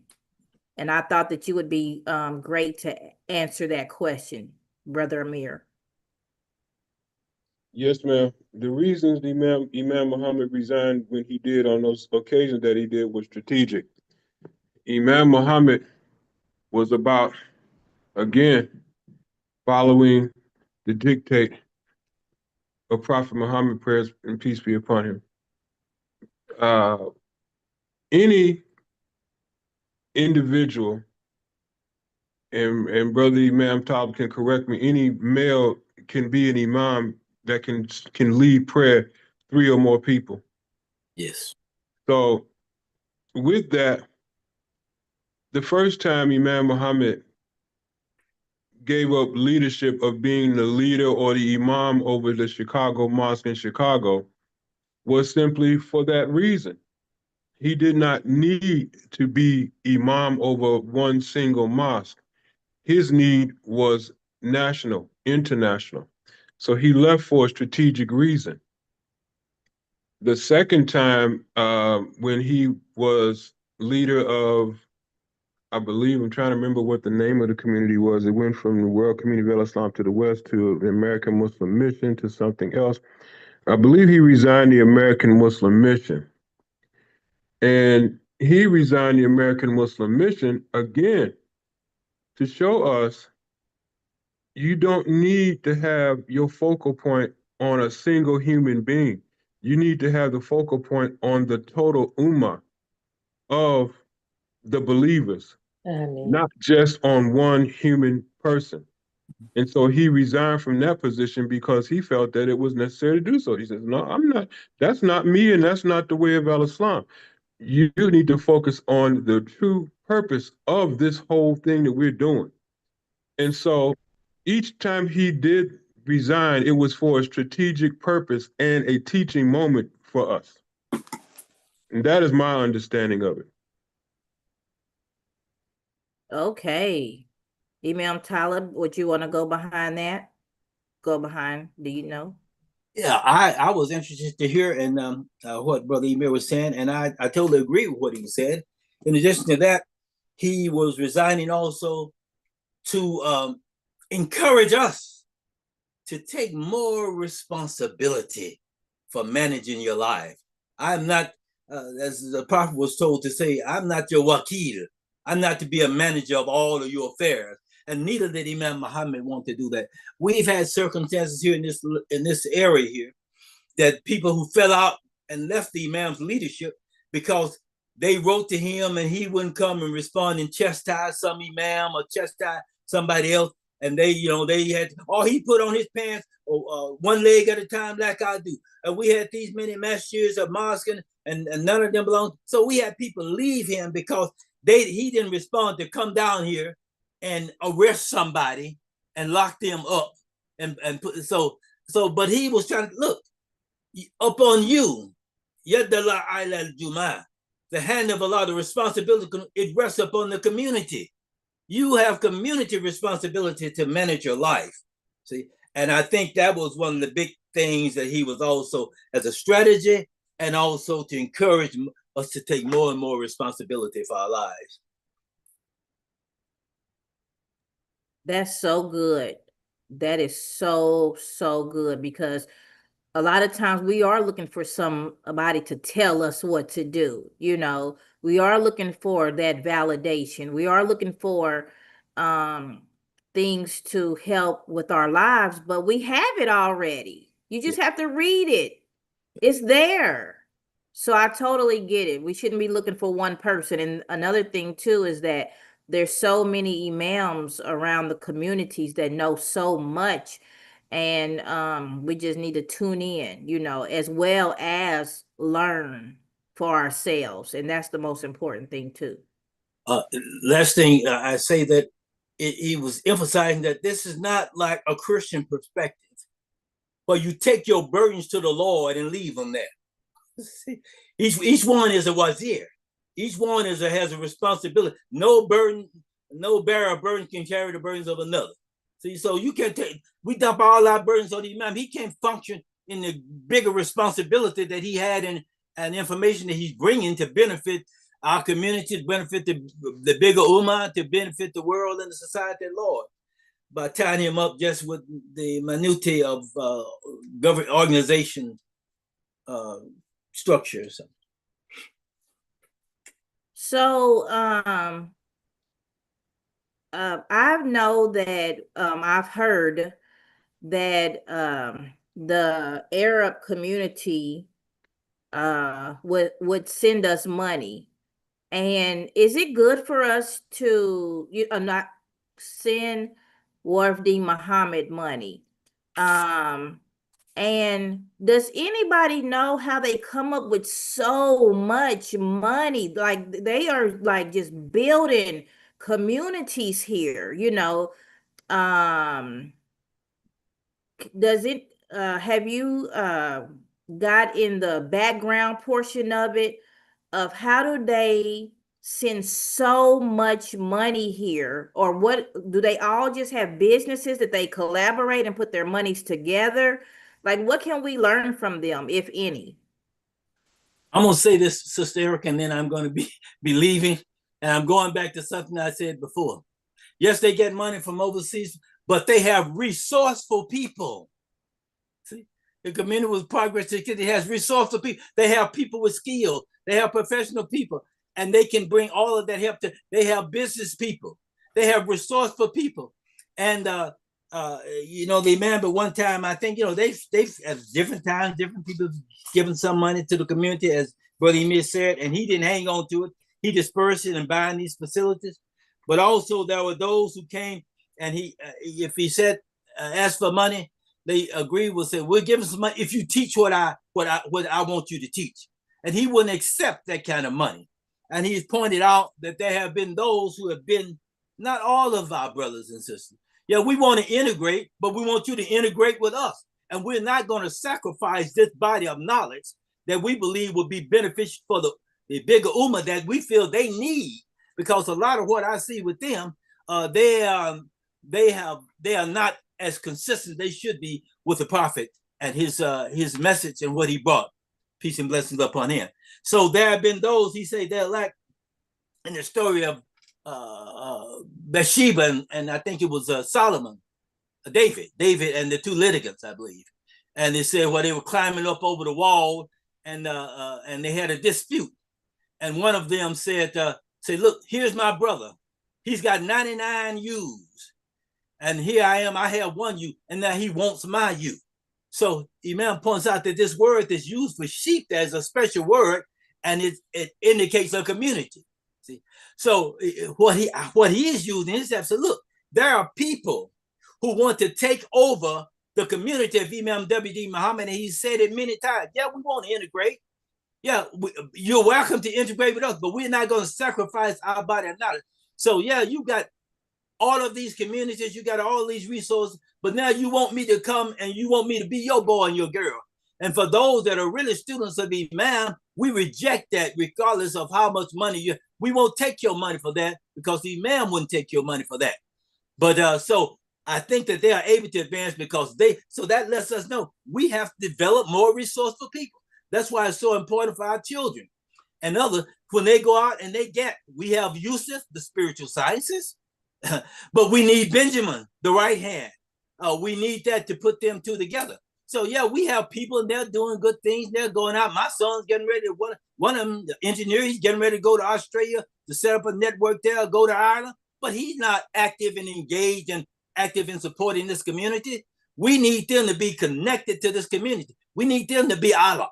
We need them to be what we say, to have some love for this community, and love that alifat, that's binding, that's causing you together to be tied to this and want to progress this so that we can take our place among the greater ummah and our influence. We can have our expression there, because there are a lot of things that the people of African descent, even their contribution to Spain, it's written out of history. So we're not happy with that. We're not happy just to be kumbaya. We want to be established. This is these rivers again: nobility and justice, culture and enlightenment. So with that mini khutbah, I'm going to say assalamu alaikum. Can I ask you one more question before you go? Did you go to Hajj? Yes, ma'am. And tell everybody what your experience was just before you go, please. Yes, ma'am. My experience, we had a great Hajj. That was me. But you got to see many, many, many different people from all over the world. But you have to go with the right spirit, because you can go to Mecca and go to the Kaaba, but not make Hajj. You can go there, but that don't mean you make Hajj. So you ask for your business, for your Hajj, you have been accepted. So I went there. I saw a lot of positive things. I saw people, and then you always see people, this one community, this one humanity, and you see people there, and they don't know who you are, where you're speaking. I remember once I had on one of might have been this Kufi right here, as a matter of fact. And so the brother, he was just speaking to me, talking. I looked like somebody for his country, and he was just talking to me, and he was trying to ask me something, and I didn't have any clue to what he was saying. But so you see all of these different folk, and you recognize this common humanity, this common nobility that we have. But Imam Suleiman from Atlanta, he said, okay, there's going to be a dime on this particular day. You're going to see the influences of the shaitan. You're going to see it come out. So you got there, and so this is a negative part. So you got there, and you saw, you may have seen a fight at the Wudu station. This is hard. You may have seen a fight at the Wudu station. You got that hard, and you might be there, and somebody maybe sent your clothes to the cleaner, and somebody stole one set of your pants. You got there, and you see, so the people there, they have many good intentions. A lot of them, they're tied up with the rituals, and so they may run over you trying to get there and kiss the black stone or touch the black stone. So somebody asked me, and I think at Harwood when I came about that, they said, I touched the black stone. I said, yes, I didn't get a chance to physically touch the black stone, but the black stone touched me. The principles that are in the black stone, they touched me. See, so you see a lot of things that happen on the Hajj, and they're trying to throw the stone, the Jamarat, and you can get hit in the head with rocks and things like that, because the people, many of them, we have been blessed to get understanding of the ritual, the veil to be pulled back off the rituals. But many of them, with good intentions, they're just following the rituals, and they don't have the science or understanding of the meaning of the ritual. and they'll be extreme in that. You can get crushed there. And also, everybody has the equality of all the people there. But for some, you may see some up there, and there was some of the big wheels, which not, but they're up on the higher level up there, and they got a motorized vehicle going around. They got a motorized vehicle going around, and all of them may not be have the inability to walk or to make the tawaf, but some of them riding around so you see a lot of things like that. But you see the basic thing, you see a lot of good things, a good spirit. Now, you had, and this is the last thing, circumstances where you see the mistreatment with some of the women in a hotel that we saw brothers and things. The wife is scared to say something on the elevator. She's trying to speak to my wife and some other sisters, and the husband give her the bad eye, like you better shut up. And have a little son, her little son threaten her. And then I wasn't there on one occasion, and they were the brother that was there like gonna threaten like my wife. And the Muslim from our association of Muslim African American brothers that were there, they say, if you do something to her, man, we will take care of you. So you have a lot of that kind of stuff there. You got some people that come on Hajj, and I've heard that there's some that will mutilate themselves so that they can beg. So we are blessed to have this enlightenment that has come to us. Allah has blessed us with this body of knowledge, Imam Wardi Muhammad. And so we're not going to sacrifice and give that up just while we can be quote integrated, but we want to take our place among the ummah, and we want to share our contribution with you. So we're not gonna give you our sheep. There are those so many places we lost all these properties and other communities all over, but we're not giving up our sheep. Not those that are real students of the Imam. We will cooperate and associate with you and support you, and you support us. And if you want for your brother what you want for yourself, if you got scientific knowledge, you got business knowledge, these are things that's supposed to be done on Arafat too, sharing this information. If you have this kind of information, then show us how do we get in businesses? How do we do this? If you indeed are a believer. And that's my conclusion. You know what I'm saying? That he off the chain. I'm sorry. No, you're good. Thank you so much. I sure appreciate that. That is so helpful for our audience and for me. Thank you so much. Assalamu alaikum. Wa alaikum assalam. Okay, who wants to go behind Imam Talib? So Sister Rashida, let's go. Let's go. Well, I want to say one thing. I went to Hajj in 2018, and as a matter of fact, I was there with the Imam and his wife. We all went to Hajj together that year, even though we didn't travel on the same, flight, et cetera, but we all went at this during the same year. I want to read something from the Quran, and everything he says, alhamdulillah. But I want to read something, and my experience was beautiful. One thing I want to say to you all, especially those who haven't experienced Hajj or even the Umrah, is that Hajj is very personalized. And what Hajj is like Allah saying, this is an experience between you and me. This is a way in which I want you to learn more things about you so you can get closer to me, to be reminded of me, to be reminded of the articles of faith, why you do things, why the Quran is saying certain things. It was just so beautiful. And yes, it was a lot of struggling and some things people shouldn't have been doing. But my main focus was on, Allah, what are you saying to me? Or what would you have me to come from this experience so I can grow? And then, like the brother said, I did ask Allah that I could be blessed with Hajj Mabrur. And I found myself oftentimes helping others in need, particularly the elderly. And they didn't look like me because that wasn't important. Was important that I was connecting with the soul of the people and the soul of the whole Ummah. The Ummah under Prophet Muhammad Sallallahu Alaihi Wasallam. And it was beautiful to see us because I went with Hajj Pro. And I loved that experience. They were very experienced, and it was alhamdulillah. So this is what I want to leave with.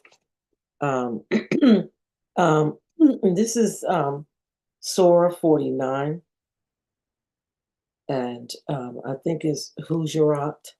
I'm probably not pronouncing that right. Please forgive me, you all. It's the English term for this one is the chambers. So I'm not an Arabic student. I mean, attempted many times. I'm still trying. So please forgive me for not pronouncing that right. The Surah 49. And let's go to Ayat 13. And I'll read that because I think it's very important for all of us. A'udhu billahi minash shaitani rajim. O mankind, we created you from a single pair of a male and a female, and made you into nations and tribes that you may know each other, not that you may despise each other. Verily, this is important. Verily, the most honorable of you in the sight of Allah is he who is the most righteous of you. And Allah has full knowledge and is well acquainted with all things. So I just want to leave everybody with that because that's important. As human beings, there's many challenges that we're going to face with one another. And like I said, whenever you do set out to do anything, just make your intentions to Allah, subhanahu wa ta'ala, and be true and ask Allah to let you experience the things that will help you grow in your deen and to make you a better human being and a better example of that which you espouse. Because in the fitra, that means in the human nature of man, we're always seeking to correct ourselves. And yes, there are experiences, and I will say this, with other cultures and people who are not familiar with our culture. And sometimes I've experienced somewhat of a racist ideology because, I would be questioned once with other cultures within the Ummah of the Prophet Muhammad Sallallahu Alaihi Wasallam, other believers. Well, do you know how to say the Fatiha? And do you know this? And sister, whenever you come to prayer, don't let your ears, show and don't do this and that. And what people miss with that sometimes, and it's okay because if they have good intention, but they miss the spirit of this deen and not being so much so involved in, okay, the rituals are very important, but look at the spirit and look at, how Allah has given us such beautiful things within our soul and how we can inspire one another to this great truth rather than, putting one in a position of, well, you don't know this and maybe we should teach you. And then if you do have to be taught by someone else, it's a way in which you come to one another. And I think Gail, I want to speak to that sister. She's an educator and she knows when you start teaching children or young or whoever you're teaching at, because the woman, we are the first teachers of humanity, of man, because they come through our womb. But there's a way in which you could come to someone and not try to break them down or make them feel less than or they're less knowledgeable because they weren't born in your country or they weren't born speaking Arabic. But I tend to raise myself above certain types of ignorance, and I'll say ignorance or arrogance, and I just look at the person and I don't hold that against them because that's a level in which they need to, reach or deal with their Lord with, and I'll just end with that. But I choose to lead in the best way, in the most excellent manner of truth that will bring people together rather than, focus on the less than. And I'll end with that. Thank you so much. I sure appreciate you. Yes, absolutely. Absolutely. I love that you said it's a personal experience. So we're not just going there just to say we've been there, but we're looking to bring back some change. So thank you so much. Sister Gail, have you made Hajj? Yes, I have. I was blessed to make Hajj in April of 1994. And it is. It's a beautiful spiritual experience, and you see the universality of Islam because there are people from all cultures all over the world. But we realized we were there for one common purpose. And that's what kind of like drew us together. We're all, going through the same rituals, and it's just so beautiful. Of course, it's one of the things that, it's one of the 5 pillars of our religion, and we should strive to do that, if we can. But I also feel blessed because there may be many Muslims that never get to make Hajj. And I think this spirituality of Hajj you can experience wherever you are. When you have when you have your connections with Allah, you can experience that too. So it's just another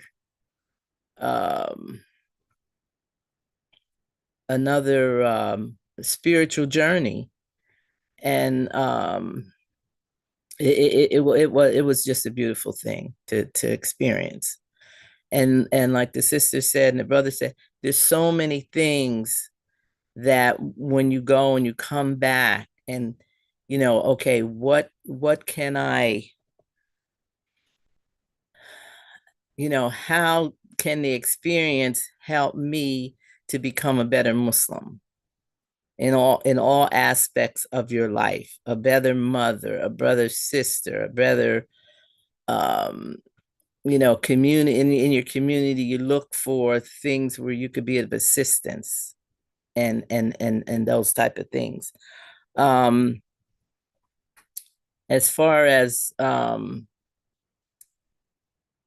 the a lot of the people from the Arab community, when they come to America, we have to realize that most of them that come have so many resources before they get here. Someone sends them, part of their family, and because of connections and diplomatic things that they have, that the United States has with,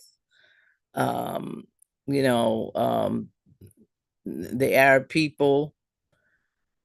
And what we, in our community, what we should look at is, and have faith in, if Allah gave things to them, that surely He will bless us with those type of things also. We just have to see what we can learn from them there, and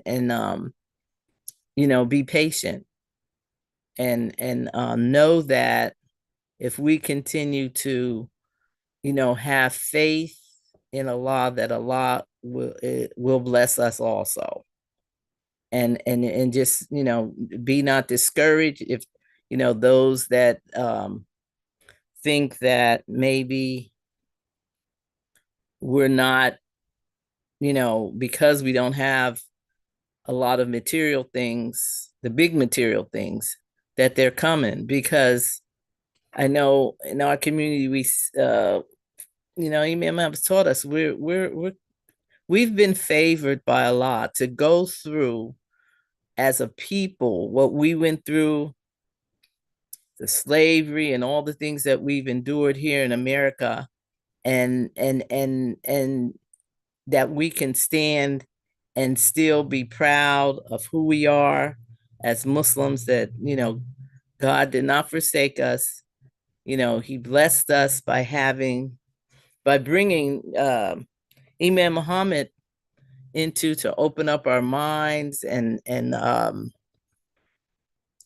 that we could be, we're so we've made so many changes and transition in our life, and they're good things. But we have to realize, just like the farmer, when he plants the seed in the ground, he has faith that that seed's going to produce something that's going to be beneficial to him. And that's how we need to look at Islam. You know, the seed of Islam has been planted in the African American community, and we just have to keep practicing our religion and having faith that there's some things that we're going to, those of us that are here, first generation, second generations, that Islam is going to continue to grow. We just have to keep the faith that you know, we're going to be all right, and not worry about others that don't have our best interests in heart, because Allah, surely Allah saved us and Yes. has a future for us in our future Islam, because Islam is part of the human nature. Yes. And because of that, you know, Allah's just blessing us, and we just have to be faithful, grateful, and we're just gonna be all right. Yes. Well, thank you so much. I sure appreciate that. I sure appreciate it. Okay, brother Amir, go right ahead. We'd love to hear your take on this. Well, number one, I did not attend Hajj, so I'm not going to even, I have not been on Hajj yet, and I can't address that. But you know, the one thing I really need to address, the name of your broadcast and what I'm looking at on the screen, Pioneer Broadcast First Generation Muslims. And you know, realistically, none of us on here are first generation. Right. And there are first generation believers still alive. I think of one in Los Angeles who just happens to head up a masjid. I think of another sister in Minneapolis who was once the secretary at the mosque in Chicago. I think of two sisters in Philadelphia who are still with us. I think of a sister in Atlanta who's still with us. And Sister Erica, I'm going to ask you if you could reach out to those and truly get, before they are no longer with us. Those individuals need to be heard from, because I don't consider myself a true pioneer because I didn't do what my parents or my grandparents did. I didn't establish anything. I simply was there and witnessed things. And as majority of the folk on this line is for the same reason. There are still pioneers that actually had a hand in establishing this thing that we stand on the shoulders of today, still living. And inshallah, I hope that you're able to reach to them and make your next podcast truly a first generation before that first generation is no longer with us. And I believe every one of these folks in their late 80s or early 90s. And again, even in Chicago, there are two people that are still living that lived it. Okay, they were children of the pioneers along with the Honorable Elijah Muhammad, but they're still living.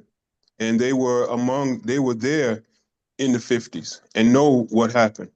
You know, their pictures on that picture of the children that learned Arabic. So, you know, I'm just going to say to you, sister, the next podcast should be with those believers before they get away from us, inshallah. I am so glad that you said that. I absolutely love that you brought that up, because I only can I didn't know, so I would need to be introduced to those people. And a lot of times they can't get on Zooms, and or they don't have children or grandchildren that can help them, because I've experienced that with some of these groups. But I would love to see and reach out to them, because you're so right. We want to make sure that we get their information, their experiences before they transition. So I love that. Thank you so much. Can I Um, make a comment before you? Sister, I gave you a hint. The imam in Los Angeles. The imam in Los Angeles is a pioneer. Reach out to him. when He's you very say reachable. when you say Imam in Los Angeles, you didn't give me a name, but we can I'm sorry, his name slips my mind, but he is a pioneer. He was there in that masjid. He may be retired now, but he's still among us. okay. Um, if I'm sorry, I can't remember the brother's name. I see his face right now, and he's been on many a broadcast. He's on YouTube in one of the historical pieces about uh, Muslims in America.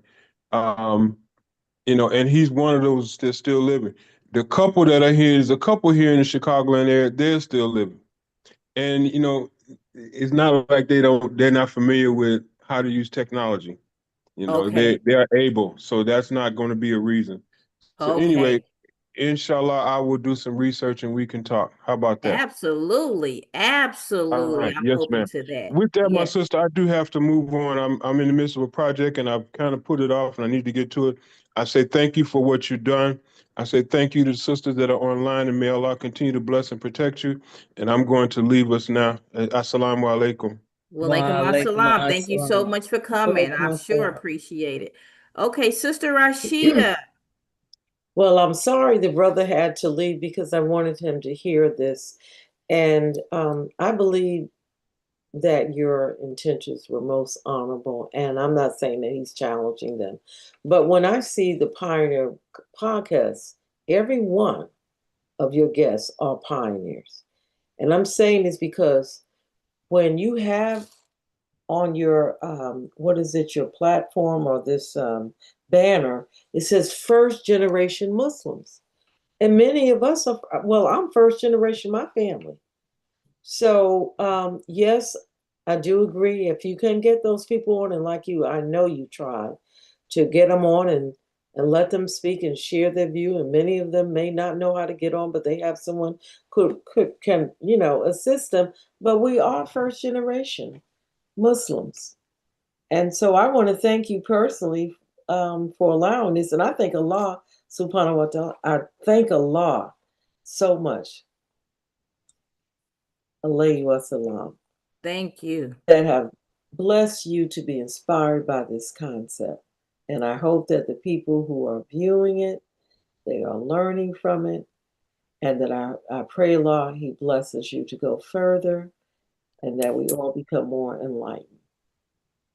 Thank you. Thank you. Amin. Thank you so much. Absolutely. So I guess we're going to end on that. Is there any I want to ask one more question before we end. In our economy, we are about to I don't know, like we're transitioning in the economy.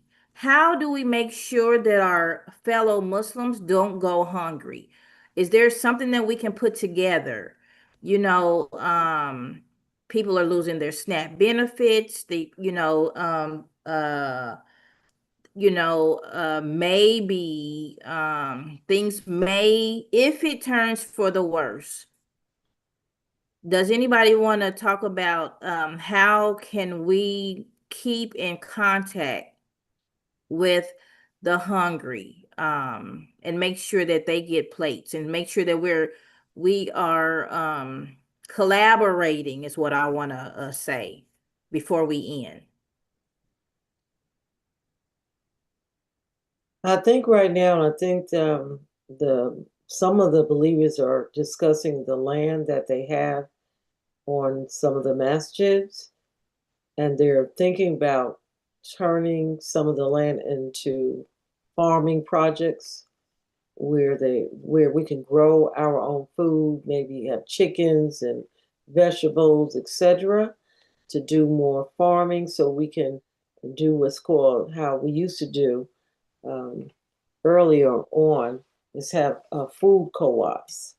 And you grow the That's food, or good. people would come to the masjid and they pick up a bag and of fruit and vegetables, and sometimes even meat, halal meat. So I think that many of us are now discussing farming, even if it's in your own backyard. and doing bartering. Share them with your neighbors.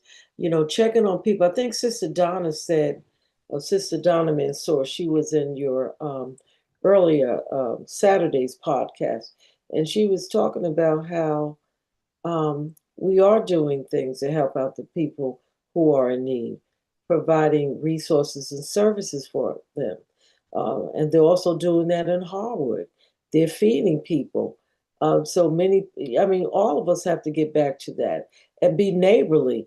You can do it with someone next door to you. They don't have to be Muslim. These are people in need. If Allah has blessed you with more resources and sustenance, then He blessed you so that you could also share. So the first responsibility is to your family, but then the next is to your community. So, so things are in the works now for providing services for those who are in need and who are losing their benefits.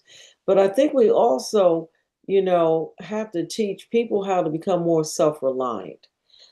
These some of these programs people have been on, and this is going to sound terrible, but they've been on far too long to the extent where it's crippled them, where it's taken away their self-worth to be able to make it on their own. And that's where families have to come in. We have to help, and not just, point a finger, but give a hand up, not a hand out. Bring people from welfare to faring well.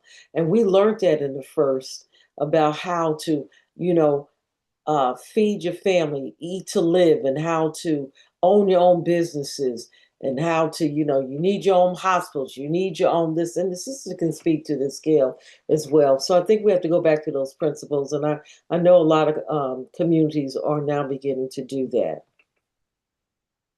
Thank you. I love that. You are absolutely right. Absolutely. Okay, Sister Gail. Well, like you said, I think there's so many um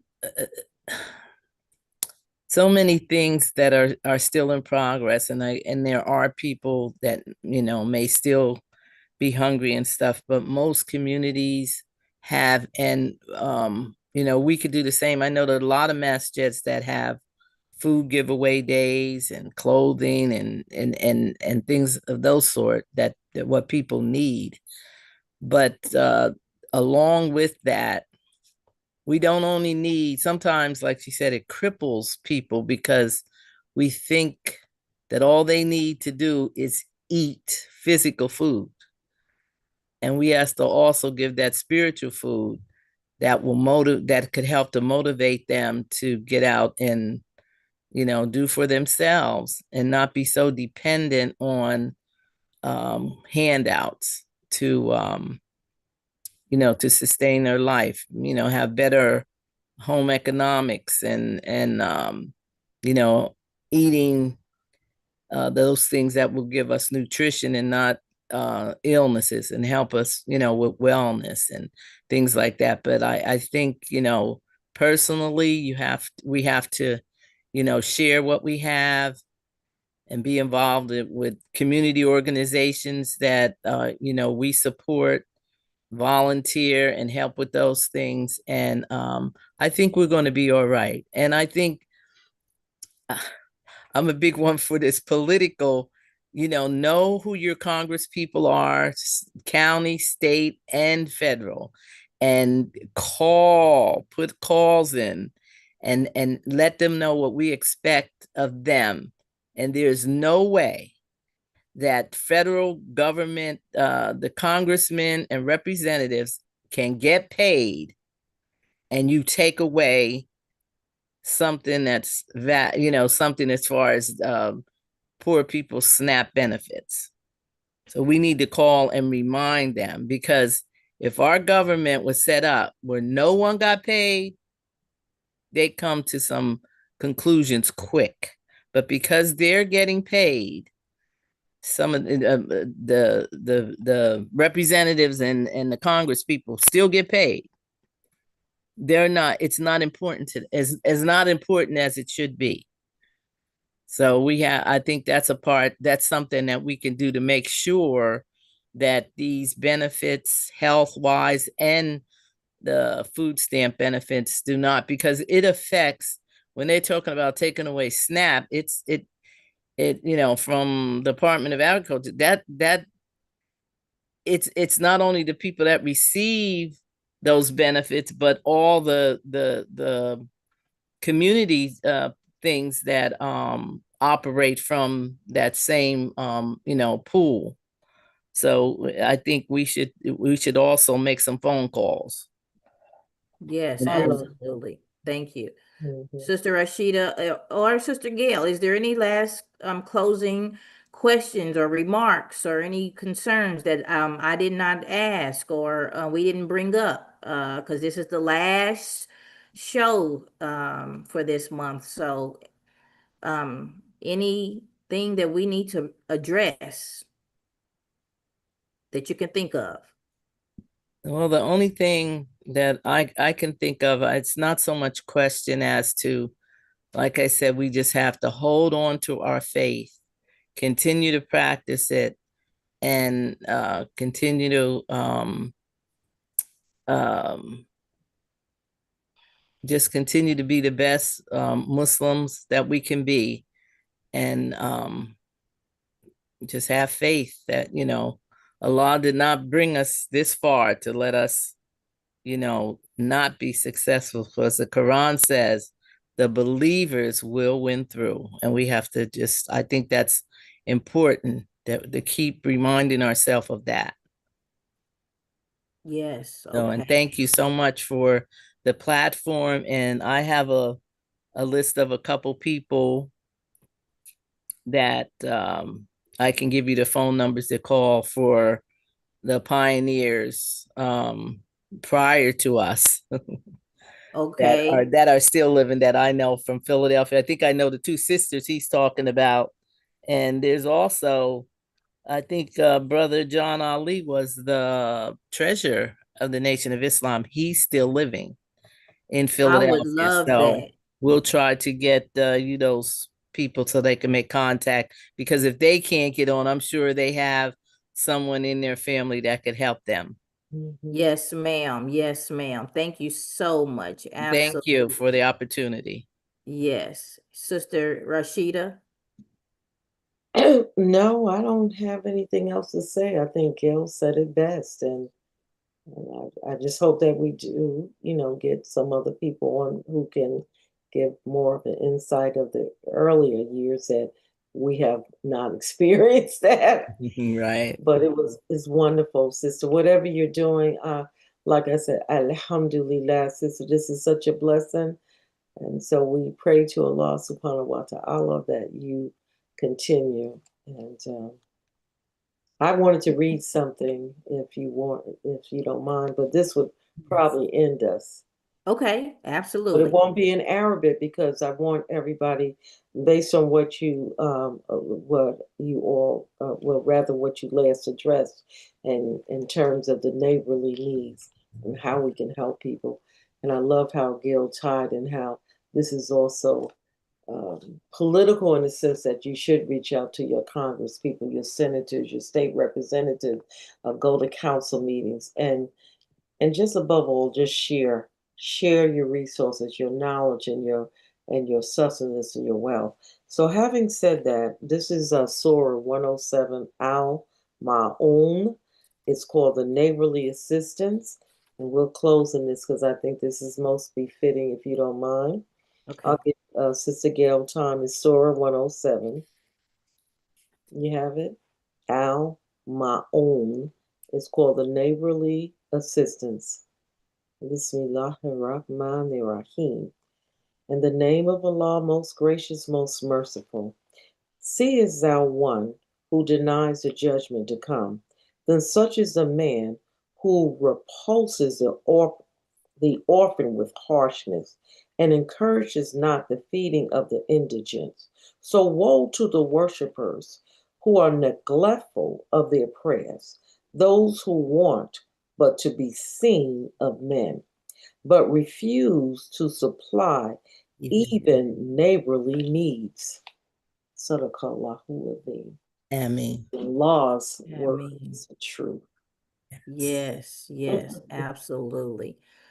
All right, that is so wonderful. Thank you all so much for tuning in here. Make sure that you like it, subscribe, y'all. Push that subscribe button and share it with your friends and family. That's a way of giving some charity by sharing this broadcast, because in these broadcasts that we have done, we have learned so much. We Yes. have gotten so many things answered that were unanswered or unclear.